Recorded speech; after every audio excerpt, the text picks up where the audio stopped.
Alright, boys and girls, welcome back to the drive-thru for another slow jam version.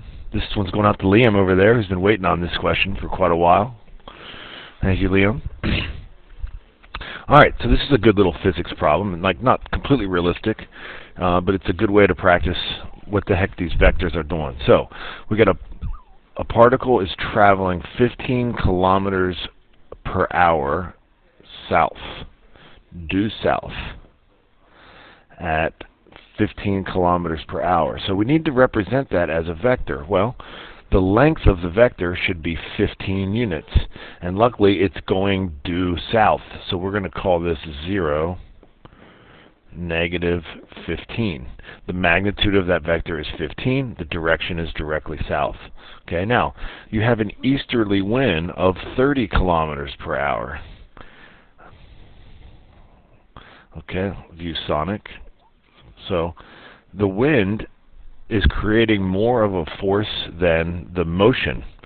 Okay, and so Liam, what's this vector going to be? That's right. Now, the weird thing about vectors is that they don't have any position. You can put them wherever you want. So instead of having them, in this case, oriented so that their vertex lined up, we could just change it and have the wind vector start where the motion vector ended.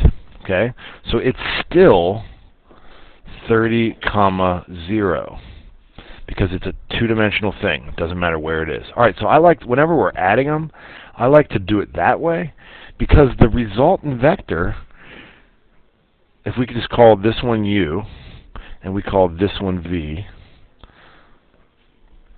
that's what the resultant vector is going to look like. And that is U plus V. So it's important to understand geometrically how these things work. It's just going to turn into a right triangle problem. Okay? So, U plus V is that plus that. That's a 0, sorry. ViewSonic 0. So, this one is 30, negative 15. So now, I'm going to go over the answer, then I'm going to show you what the answer in the key is listed as, and explain to you what the heck they're talking about. Good. Okay, so what's the magnitude of the resultant vector? Alright, well, the magnitude of U plus V, it's just the hypotenuse. It's the square root of 30 squared plus 15 squared. If you wanted to make that a negative 15, that'd be totally fine. I mean, you should if you wanted to be right, but it doesn't matter. Yes, it is. You get a square root of 1125, and which is about 33.5 kilometers per hour. Nothing more important than units on this, so you understand what the heck you're doing. Okay?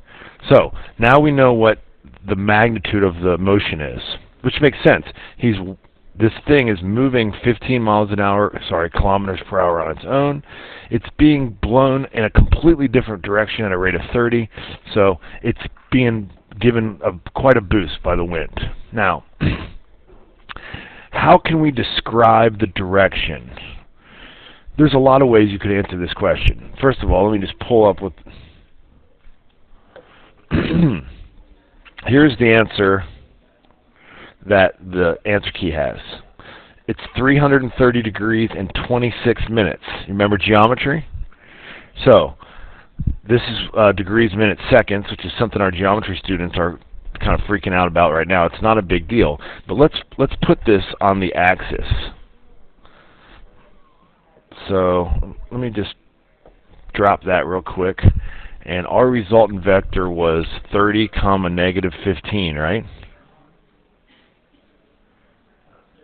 Something like that. Alright. So now hopefully it makes sense why we did these chapters in this order. Essentially, this becomes like a rotational problem. We need to know what that is. So I'll do tangent theta is 15 over 30.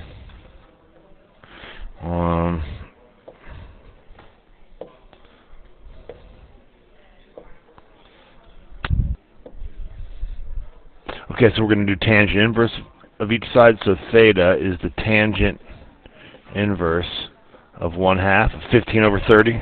I hope I didn't confuse anybody. I just want to make it a little easier on myself. Second, tangent 0.5. Enter. Radians. Go back to my mode. Get into degrees. Okay. Run it back. And you get 26.56 degrees. Let's call it theta is 26.6 degrees. Okay? So, one way to put this would be this particle is traveling 26.6 degrees south of east. Okay, should the 15 be negative? According to the axis, absolutely.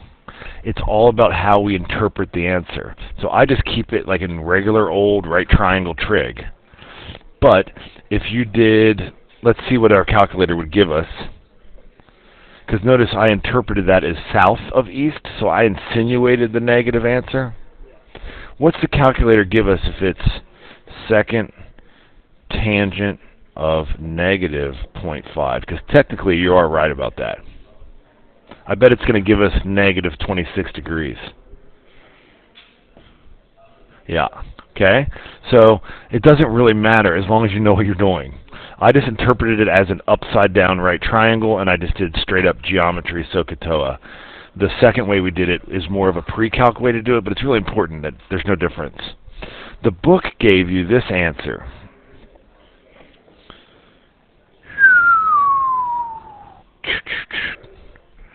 If you do 360 minus that, right, it gives you 336.26. Is it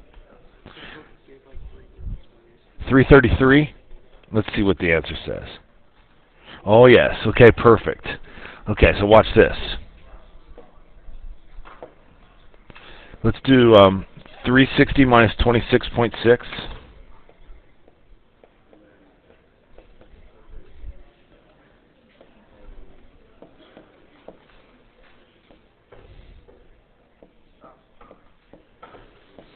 And you get 333.4. And then let's go way throwback.